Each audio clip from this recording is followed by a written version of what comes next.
দেখবেন বাবা অনেক অনেক মা আছে সন্তান জন্ম দিতে গিয়ে মৃত্যু হয়ে যায় মায়ের। এগুলো কেন হয় জানো? কর্মফল, তোমার অহংকারীর ফল। কাঁদালে কাঁদিতে হয় এ কথাটা মিথ্যা নয়।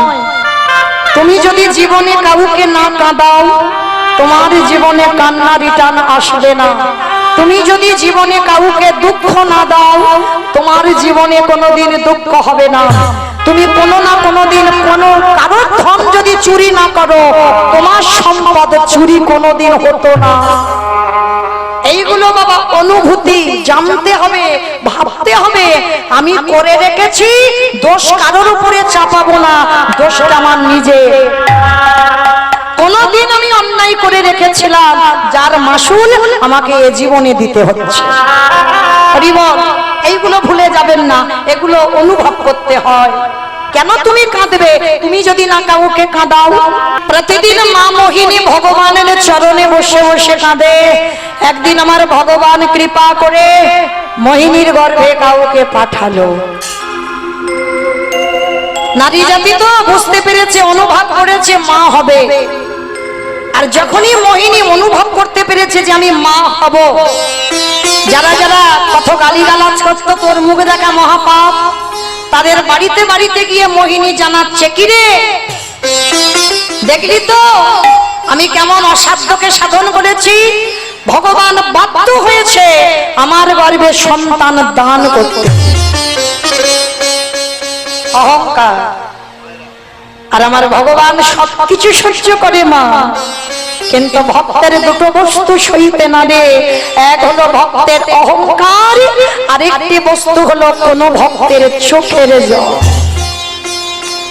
যেই না অহংকার করে মোহিনী সবাইকে ডেকে ডেকে বলছে, দেখো আমি অসাধ্যকে সাধন করেছি, আমার ডাকে ভগবান আমার গর্ভে সন্তান দিতে বাধ্য হলো। দেখলে তো কেমন সাধনা করেছি আমি।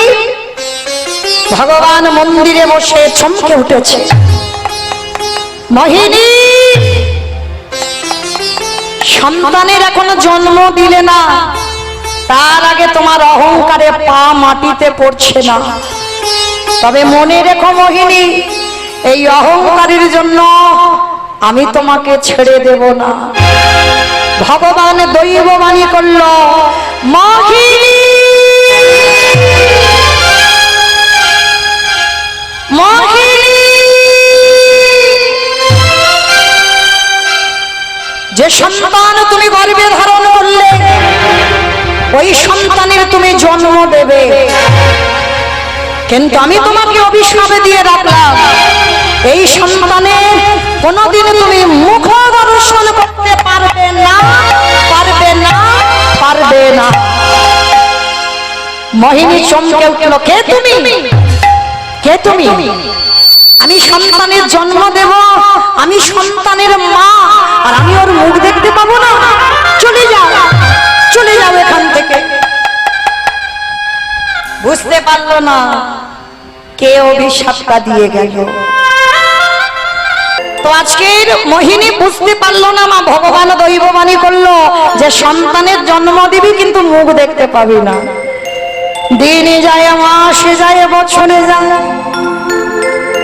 10 মাস 10 দিনের গর্ভবতী মাতা মোহিনী আমার নয়ন জলে কাঁদে আর বলে, স্বামী গো আমাইরা 3 দিন হয়ে গেল মোহিনী আমার কিছু খেতে পাইনি। 3 দিন হয়ে গেল।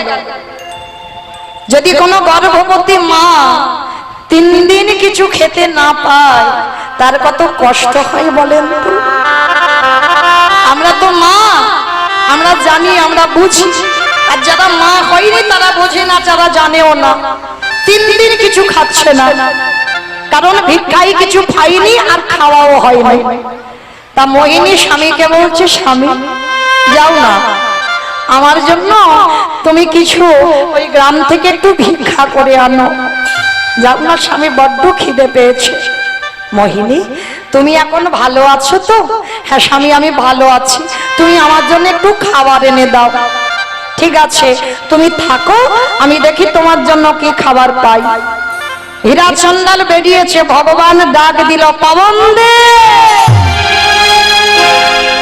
বরুণ দে, ইন্দ্র দে। বাবা এরা কারা? পবন দেব ঝড় বৃষ্টি বাতাস, বাতাসের দেবতা পবন। বরুণ দেব বৃষ্টি দেয়, ইন্দ্রদেব বজ্র দেয়। তিন দেবতাকে ডেকেছে, তোমরা এমন করে ঝড় বৃষ্টি তোলো যেন হীরা চন্দাল আর ভিক্ষা করে ঘরে ফিরতে না পারে। প্রথমেই বলে নিয়েছি বাবা, বিশ্ব ব্রহ্মাণ্ডে যা যা কিছু ঘটে সবই তার চিত্রপটে। যা কিছু হয় সব তার ইচ্ছাতে হয়। এইবার সঙ্গে তবে দেখো, ঝড় বৃষ্টি তুলো আমার ভক্তের অঙ্গে যেন আঘাত না লাগে।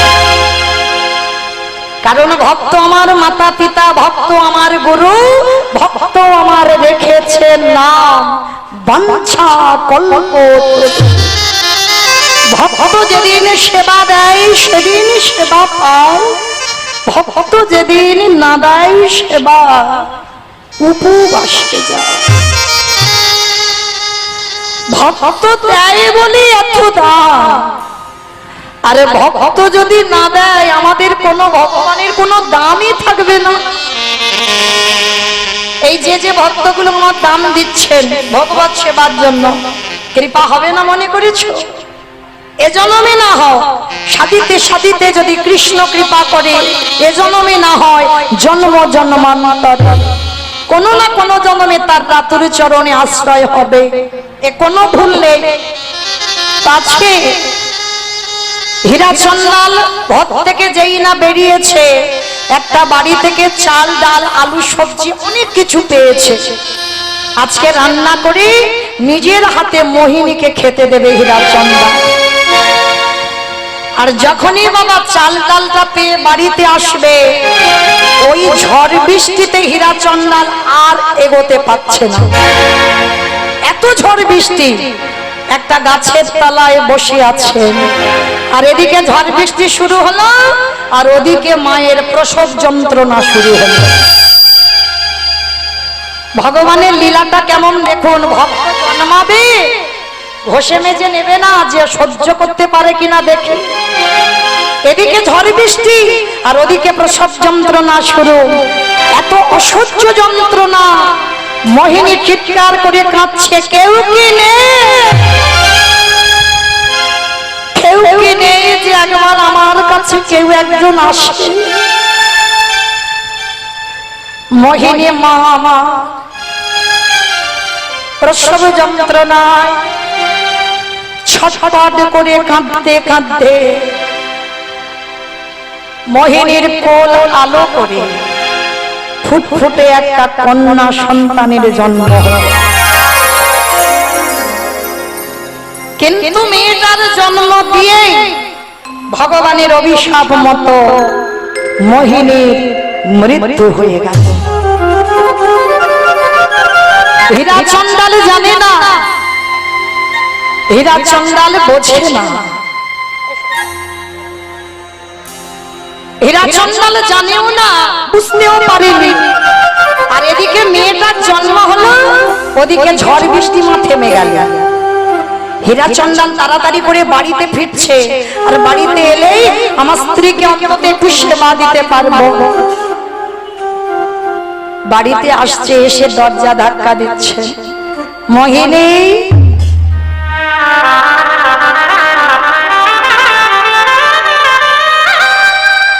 ঘুমালে? ও মোহিনী, তুমি বলেছিলে না তোমার আজকে খুব খিদে পেয়েছে, দেখো তোমার জন্য আজকের আমি কত কি খাবার পেয়েছি। আজ আমি নিজে রান্না করি, আজ আমি তোমায় খাওয়াবো। ও মোহিনী, দরজা খুলছো না কেন? একবার তো দরজা খোলো, দেখো আমি তোমার জন্য খাবার এনেছি। কিন্তু মা কে সাড়া দেবে? যে সাড়া দেবে সে তো পৃথিবীতে নেই। আর তালপাতার দরজা, দরজাটা যেই না ধাক্কা দিয়েছে দরজা খুলে গেছে। তালপাতার কুড়ে ঘর, তালপাতার ছাউনি, তালপাতার দেওয়াল, তালপাতার দরজা। ভগবানের ভক্তরা কোনদিন বাবা পাথর সেটিং ঘর করে না, কখনো করবে না। এই কথাটা মনে রাখবে মা। কৃষ্ণ ভক্ত যারা হয় তারা দিনহীন পথের ভিখারি কাঙাল হয়ে যায়। ভগবান বলেছে না, যারা লক্ষ্মী, কালী, দুর্গা, সরস্বতী, মনসা, শীতলা ভক্ত তাদের পার আছে, কিন্তু এখানে যারা কৃষ্ণ ভক্ত বসে আছো, যে করে আমার আশ তারে করি সর্বনাশ নয়। কীর্তনিয়ারা আমরা বলছি ভুল, শুনছো ভুল। ভগবান সর্বনাশ করে। একটু আগেই তো আমি বললাম, ভক্ত যদি আমার মাতা পিতা সব হয় তাহলে ভগবান ভক্তের সর্বনাশ চায়? আমরা বলছি ভুল। যে করে আমার আশ তারে করি সর্বনাশ। সর্বনাশ বানান আলাদা, সব নাশ বানান আলাদা। ভগবান ভক্তের সব নাশ করে দেয়। কি নাশ করে দেয়? আত্মীয় পরিজন, বন্ধু বান্ধব। তুমি দেহে যে ছটা রিপুকে নিয়ে বসে আছো, একটা একটা করে ভগবান সব নাশ করে দেবে।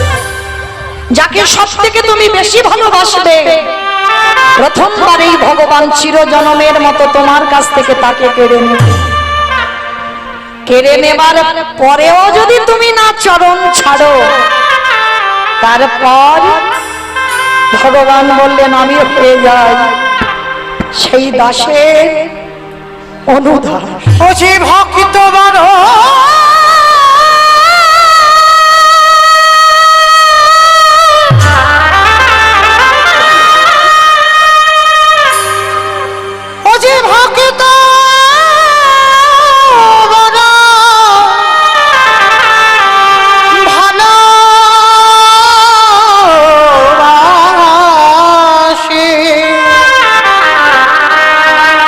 যে ভক্ত ছাড়া,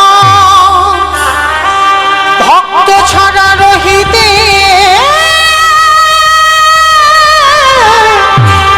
না আমি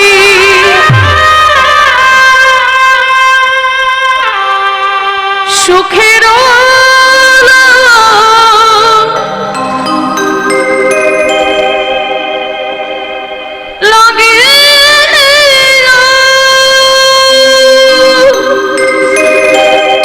ভগবানের ভক্ত যারা হবে তাদের কি দুর্গতি হয় দেখো।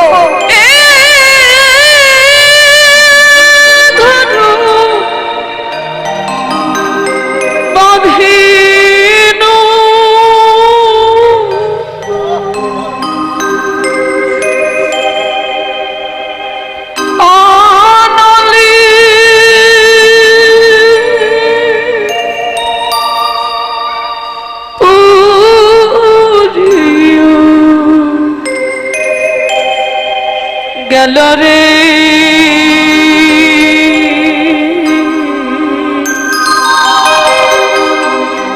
অনলি ওরিয়া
তাহলে কৃষ্ণ ভক্ত যারা, হরি বল হরি বল।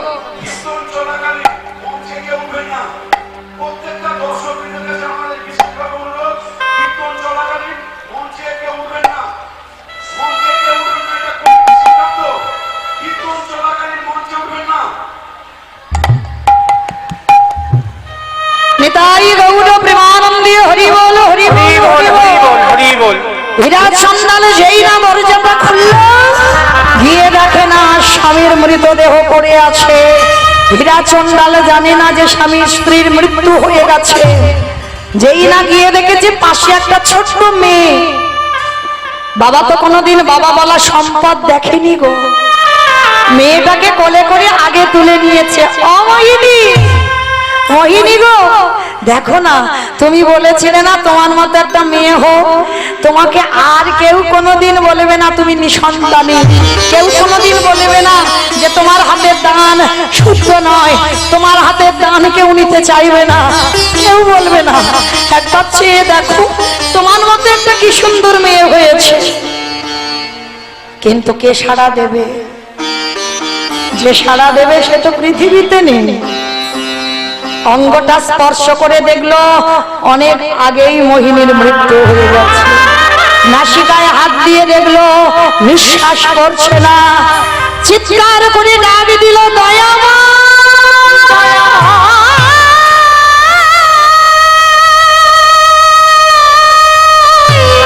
কি আমার অন্যায় ছিল, কি আমার অপরাধ ছিল? প্রভু যে তোমায়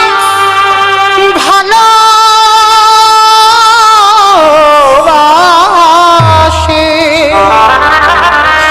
তারে গিয়ে মিনি করে এমনি করে কাঁদিতে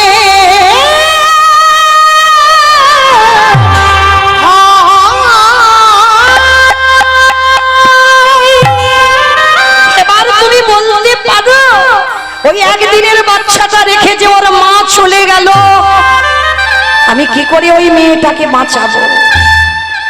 আমি তো তোমাকে বলিনি আমার সংসার দাও, সব দিয়ে যদি কেড়ে নেবে, কে বলেছিল আমার সংসার দিতে? আমি তো জানি জগতে কেউ কারোর নয়। যত আমার আমার করি না কেন, জগতে কেউ কারোর নয়। তাহলে দেবে যদি, তাহলে কেড়ে নিলে কেন? আপনে করেছ জানে,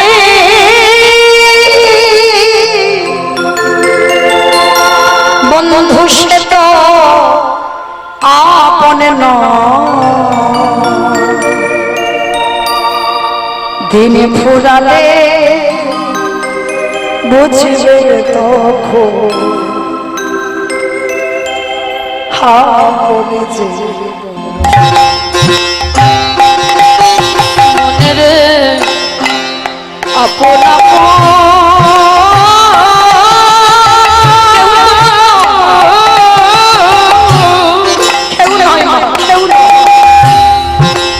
আপন আপন করছো জানি না, না সে তো আপন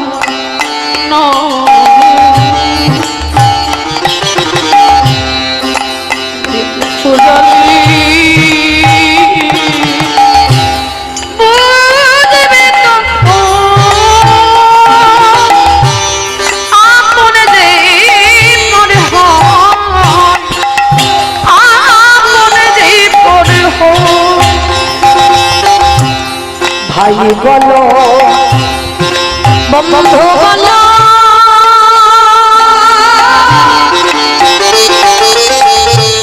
কেউ তো কারো নয়। ওরে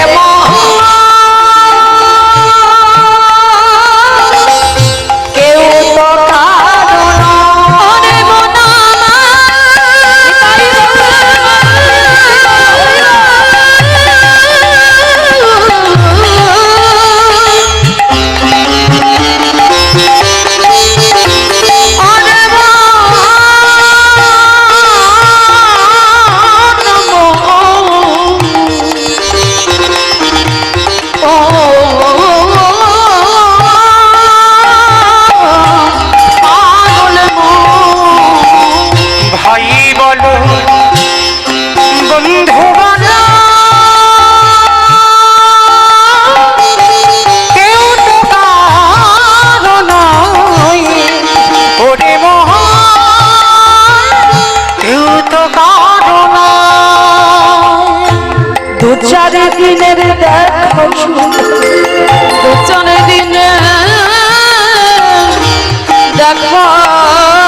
বাবা চলে যায় মা মানুষ করতে পারে, আর যে সন্তান জন্ম দিয়ে মা চলে যায় মানুষ হয়, কিন্তু মায়ের মতো কি পারবে গো? বাবাও ভালোবাসে মাও ভালোবাসে, কিন্তু দুটো ভালোবাসার একটু তফাৎ। এটা বাস্তব দেখবেন, বাবার ভালোবাসাগুলো হলো ঐশ্বর্যে, আর মাদের ভালোবাসাগুলো হলো মাধুর্যে। তো আজকে একদিনের মেয়েটাকে কোলে করে তুলে নিয়ে হীরা চন্দাল কাঁদছে, দয়াময় বলে দাও আমি একে কি খাওয়াবো?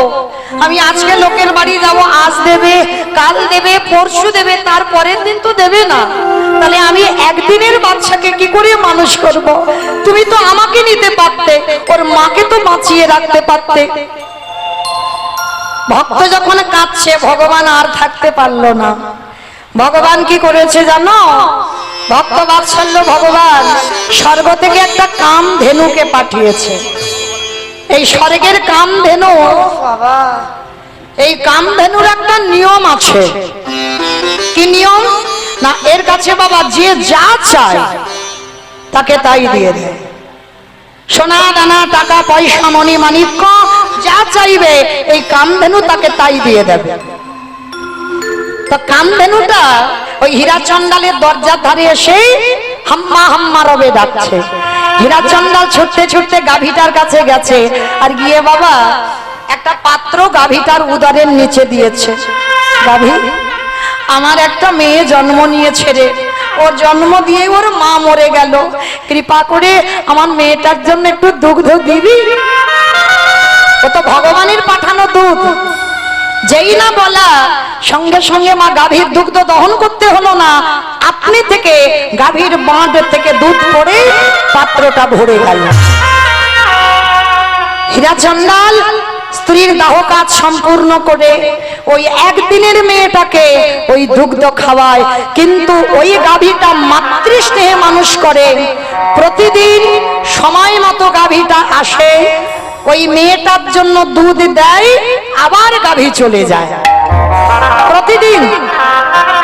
দেখতে দেখতে হীরা চন্দাল বলল, জানিস মা, আমার বলতে যা কিছু আছে সব ওরই। বাবা বলল, আমার বলতে যা কিছু আছে সব ওরই। মেয়েটার নাম রেখেছিল শবরী। শবরীর আজকের বয়স দাঁড়ালো 6 বছর। 6 বছরের মেয়েকে বাবা শেখাচ্ছে, শোন মা, একটা কথা সব সময় মনে রাখবি, কারোর কাছ থেকে অযাচিত ভাবে কিছু নিবি না, আর যদি তুই কিছু নিস বিনিময়ে কিন্তু কিছু দেবার চেষ্টা করবি। শুধু হাত পেতে কারোর কাছ থেকে নিবি না, আর কেউ যদি 1 গুণ দেয় মা, তুই চেষ্টা করবি তাকে দ্বিগুণ দেওয়ার। আর একটা কথা তোকে শিখিয়ে যায়, যা কিছু খাবি আমার প্রভুকে দিয়ে তবে খাবি। কে গো মায়েরা, ভগবানকে দিয়ে পাও তো? পাচ্ছ না তো? হিসাবটা সেখানে গিয়ে দেবে। কিরে, গেলি খেলি আর ঘুমলি আর চলে এলি, কিচ্ছু করলি না। হ্যাঁ, হরি বল। তাহলে সবাই তো আমরা পাচ্ছি না প্রসাদ পেতে, তো যারা প্রসাদ পাচ্ছেন না তাদের উদ্দেশ্যে নিবেদন, যা কিছু খাবেন একটু যদি জলও খান, একটা কথা বলতে ভুলে যাবেন না, ভোজনে চ জনার্দন। এই ভোজনে চ জনার্দন মানে একটু জলও যদি খাও, কপালে ঠেকিয়ে বলবেন ভোজনে চ জনার্দন। আর এটা বলা মানে আমার সেবার আগে আমার গোবিন্দ সেবা হয়ে গেল।